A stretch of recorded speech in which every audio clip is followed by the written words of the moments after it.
My name is Claire Bennett, and 5 days before my fiancé's birthday trip to Aruba, I got a text that changed the way I looked at my entire family. Hey Claire, we talked and decided to give your boys spots to Melissa's family instead. They're more fun all.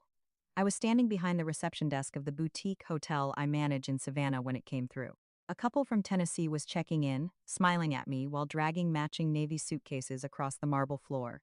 I smiled back, handed them their room keys, and welcomed them like nothing had happened. Then the elevator doors closed, and I replied with 2 words. Got it, I meant them. But to understand why everything unraveled after that, you need the whole picture. I'm 36 years old. I've worked in hospitality since I was 19, starting at a roadside inn, making barely above minimum wage before clawing my way into hotel management. I run a 4-star boutique property now, 198 rooms, oceanfront, high guest ratings, corporate clients, weddings, the whole thing. Hospitality teaches you something important about people. If you give enough without boundaries, eventually people stop calling it generosity. They start calling it normal. I was engaged to Ryan, a physical therapist with endless patience and an unfortunate habit of assuming everyone has good intentions. I had 2 boys from my first marriage, Ethan, 11, and Noah, 8. Ryan had a daughter, Ava, 9, who somehow managed to keep peace between all 3 kids like a tiny exhausted diplomat. The Aruba trip was supposed to celebrate Ryan's birthday and our upcoming wedding. $9,400. Flights, suites, excursions, dinner reservations, snorkeling trip, airport transfers, everything prepaid months in advance. I wanted it to be special. My mother, Patricia, was invited. So was my younger sister, Melissa, and her husband, Jordan. Now here's the part that matters. For almost 2 years, Melissa and Jordan had been living in a townhouse I owned across town. Market rent was $2,100. I charged them $950 because Jordan's contracting business had slowed down, and Melissa cried on the phone telling me they were drowning financially. I said yes because she was my sister. At first it worked. Then the rent started arriving late, then very late, then not at all unless I reminded them multiple times. Meanwhile, Melissa somehow always had money for spray tea tans, concert tickets, and elaborate birthday parties for her kids. My mother defended everything. They're trying. Things are hard. You've always been better with money. That last one always irritated me because it erased 15 years of grinding myself into exhaustion to build stability. Like discipline was luck. Little things piled up. Melissa once referred to my boys as kind of intense at Thanksgiving because Ethan preferred reading to football. My mother laughed. Jordan borrowed my SUV twice and returned it nearly empty both times. Melissa told Ava her clothes looked a little thrift store chic.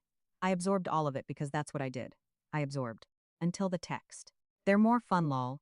My children had been removed from a vacation I paid for because my sister decided her friend's family had better energy. That quiet little click happened inside me immediately. Not rage, not screaming, just clarity. By 6 that evening, I'd canceled every reservation attached to the trip. Flights, suites, transfers, excursions, everything. I recovered about 60% of the money. The rest I considered tuition for a lesson I should learned years earlier. Then I called my locksmith. The townhouse locks were changed at 7 the next morning. After that, I drafted a revised lease agreement reflecting actual market value. Then I removed Melissa from the emergency credit card I'd added her to during one of her temporary situations. I slept beautifully that night. 3 days later, my mother, Melissa, and Jordan arrived at Savannah Airport, expecting to board a flight that no longer existed. Jordan texted first. Hey Claire, something weird happened with the tickets.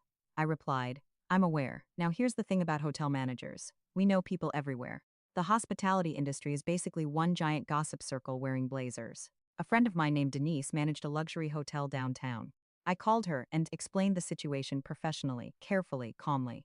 She laughed so hard she had to put me on speaker because she couldn't breathe. Then she agreed to help.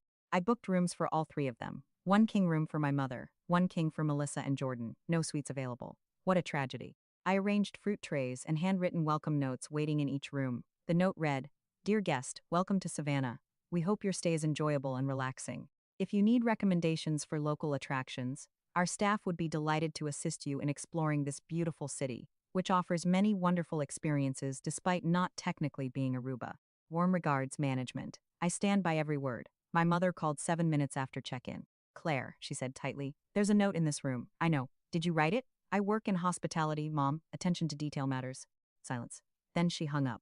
Meanwhile, Melissa was melting down in the hotel lobby while Jordan wandered around asking if the airline might somehow fix it. There's a specific look people get when they realize the person they underestimated has stopped cooperating.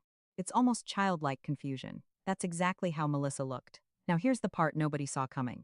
Melissa's oldest son, Carter, 12 years old and terminally online, screenshot the entire family group chat and sent it to one of his friends, including Melissa's original message about my boys being less fun. Screenshots ended up in a local parenting Facebook group. Someone made a TikTok. The caption read, "Woman cancels family vacation after relatives remove her kids from trip she paid for." By the next morning, it had over 2 million views. Apparently, people found the hotel note especially funny. My mother learned about TikTok fame from one of her church friends. Jordan learned because his cousin texted him, laughing so hard he accidentally called twice. Melissa blamed me for humiliating the family publicly, which felt fascinating considering I hadn't posted anything. Ryan found out because Ava walked into the kitchen holding her phone and said, "Mom, you're viral." He stared at me for a long moment. Then he said, "You booked your own family into a hotel in Savannah and left them a note about Aruba?" "Yes. I love you so much." Ethan thought the entire thing was hysterical. Noah asked if this meant they still got to go somewhere. That question hurt more than anything else, because beneath all the chaos were two boys who had quietly accepted being excluded without fully understanding why. That's what finally broke something open inside me. Children always know when they're unwanted, always. Melissa showed up at my house 2 days later. She looked exhausted, not dramatic exhausted, real exhausted. She stood in my kitchen and said, "I didn't think you'd cancel everything. I know. You could talk to me first. You texted me that my children were less fun. It was a joke." You added lols, Melissa's. Silence. Then she tried. "Mom's really upset." I looked at her carefully. "About which part?" She didn't answer. I slid the new lease agreement across the table. Her face changed immediately. "Claire, we can't afford this." "I know." That was the first honest thing either of us had said in years, because the truth was, we had built this dynamic together. Every bailout, every excuse. Every time I absorbed disrespect to keep peace. I trained them to believe there would never be consequences. That realization was ugly. Necessary, but ugly. The person who surprised me most was Ryan's mother, Diane, retired teacher, quiet woman, sharp as broken glass when needed. She called me one morning and said, "Somebody looked at your children and decided they were disposable. That's the real issue here." I didn't say anything. "You didn't cancel that trip out of spite," she continued. "You canceled it because you finally protected your boys before protecting everyone else's comfort." Then she added, "Now tell me exactly what the note said because Ryan was laughing too hard to repeat it properly." I read it to her. She laughed for almost a full minute. 2 weeks later, I got a text from Carter. "Hey, Aunt Claire, I'm sorry about what my mom said. Ethan's actually way more fun than me." I stared at that message for a long time. Then I called him. He sounded terrified, but he apologized anyway. That mattered to me more than he'll probably ever understand. Eventually, Melissa and I had the conversation we should have had years earlier. No yelling, no drama, just uncomfortable honesty. She admitted she genuinely didn't think I'd mind that much. And weirdly, I believed her. Because for years I'd taught everyone around me that I would tolerate almost anything quietly. We renegotiated the rent, higher than before, lower than market value, something realistic. My mother eventually apologized in the only language she speaks fluently: food. She showed up one Sunday with baked lasagna and said, without looking directly at me, "I've been thinking about what you said regarding the boys." That was her version of remorse. I accepted it. And yes, we still took the trip, 6 of us. Me, Ryan, Ethan, Noah, Ava, and Diane. Aruba was beautiful. The boys snorkeled for the first time. Noah spent an hour collecting shells and insisting each one looked financially successful. Ethan used the Spanish phrases he'd practiced on every staff member he encountered with complete confidence regardless of pronunciation accuracy. Ryan looked across the dinner table one night while the kids argued over dessert and said softly, "This feels peaceful, that's the word. Peaceful. Not perfect, not cinematic, just peaceful." The morning after we got home, I was back behind the hotel front desk when a family checked in. 2 exhausted parents, 2 sunburned children dragging oversized backpacks. The little girl looked around the lobby like she'd entered a palace. Her father smiled apologetically. "Sorry," he said. "First big vacation." I smiled back. She's exactly where she's supposed to be. And honestly, so was I.